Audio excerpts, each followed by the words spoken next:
What if the most powerful people in the world aren't the ones who push the hardest? What if the greatest strength isn't about brute force at all, but something else entirely, something far more subtle? For centuries, we've been taught two completely opposite paths to power. On one side, you have the raging fire of pure, unadulterated ambition, the raw will to bend the world to your vision. And on the other, you have the silent, flowing river of effortless action, the wisdom to achieve everything by doing almost nothing at all. Fire versus water, force versus flow. And today, we're going to fuse them. Let's start in the West, with a man whose ideas were so explosive they were like intellectual dynamite. Friedrich Nietzsche, a philosopher who stared directly into the abyss and didn't even blink. Nietzsche gave us a concept that has been feared, misunderstood, and weaponized for over a century. The will to power. It sounds intimidating, doesn't it? Like something a supervillain would say just before flipping a switch. Think of a sculptor staring at a rough block of marble. The will to power is that relentless drive to chip away everything that isn't the masterpiece. It's the rocket straining against gravity, burning unimaginable fuel to break free into the cosmos. It is the source of all great art, every scientific breakthrough, every towering ambition. It's that voice deep inside you that says, I can be more. I must be more. It's raw, it's primal, and it is undeniably powerful. But here's the problem, and it's a big one. A will that only knows how to push, how to force, how to strain, eventually shatters. It becomes brittle. It creates enemies, it invites resistance, and it leads to spectacular, soul-crushing burnout. So, what's the alternative? For that answer, we have to travel 2,000 years into the past and halfway across the world, to ancient China, to a mysterious figure known as Lao Tzu, the old master. Lao Tzu watched the world, and he saw a different kind of power altogether. Not in the raging storm, but in the humble water that yields to everything, yet ultimately conquers everything. He gave us the concept of Wu Wei. Wu Wei is often translated as non-doing or effortless action. It's the art of sailing, not rowing. You don't fight the wind. You adjust your sails. You use its own power to carry you exactly where you want to go. Imagine a river flowing to the sea. It doesn't try to blast through a mountain, does it? No. It gently, patiently finds the path of least resistance. It flows around the obstacle, and over time, its gentle persistence can wear down the mightiest stone. This is Wu Wei. It's about being so in tune with the natural flow of a situation that your actions become perfectly timed, perfectly placed, and require almost no effort. You achieve your goals by moving with the current, not fighting against it. But there's a danger here too, isn't there? If you only go with the flow, do you just become passive? A leaf on the wind, drifting without a destination? How do you build an empire or change the world by simply not trying? So here we are, stuck between two titans, Nietzsche's unstoppable force and Lao Tzu's immovable calm. The Western drive to conquer reality versus the Eastern wisdom to harmonize with it. One tells you to be the hammer, to see every problem as a nail just waiting to be struck. The other tells you to be water, to have no shape, and to simply flow. They seem completely, utterly, irreconcilably at odds. How can you possibly be both the fire that forges steel and the water that quenches it? Is it even possible to combine these two extremes to create something new, something more powerful than either one alone? The answer is yes. This is where the true secret lies. The ultimate life strategy isn't choosing between Nietzsche and Lao Tzu. It's about realizing they are two halves of a single, devastatingly powerful whole. It's about combining the what with the how.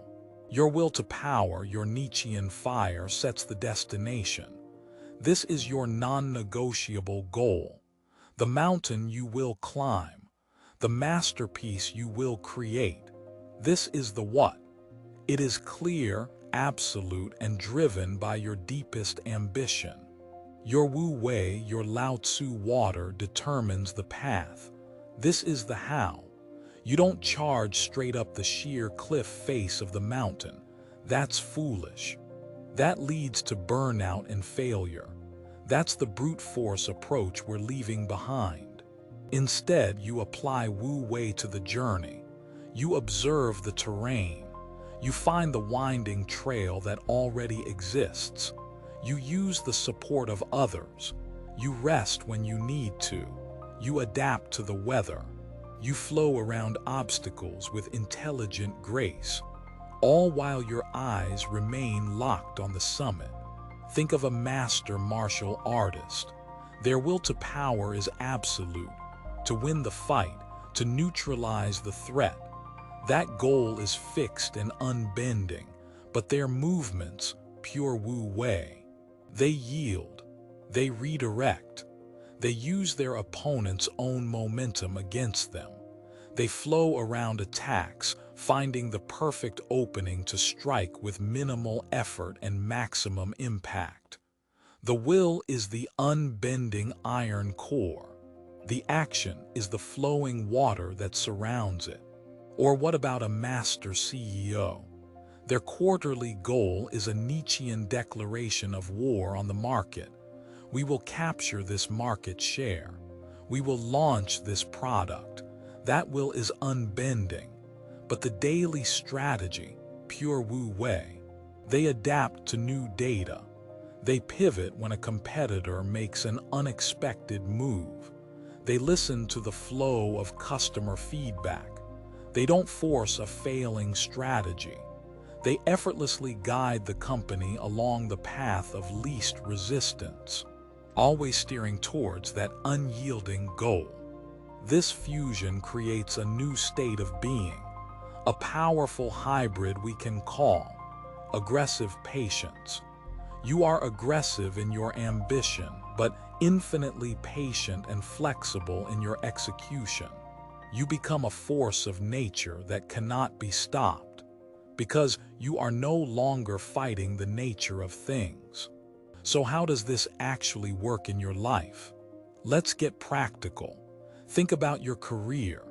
Your will to power might be a clear, audacious goal. Say, I will become the creative director at my company within 3 years. The brute force method is to work 80-hour weeks, step on colleagues, and try to force the promotion. You might get it, but you'll be burned out, despised, and standing on a mountain of broken relationships. What is the natural flow of power and influence in your office? Instead of just working harder, you work smarter. You listen.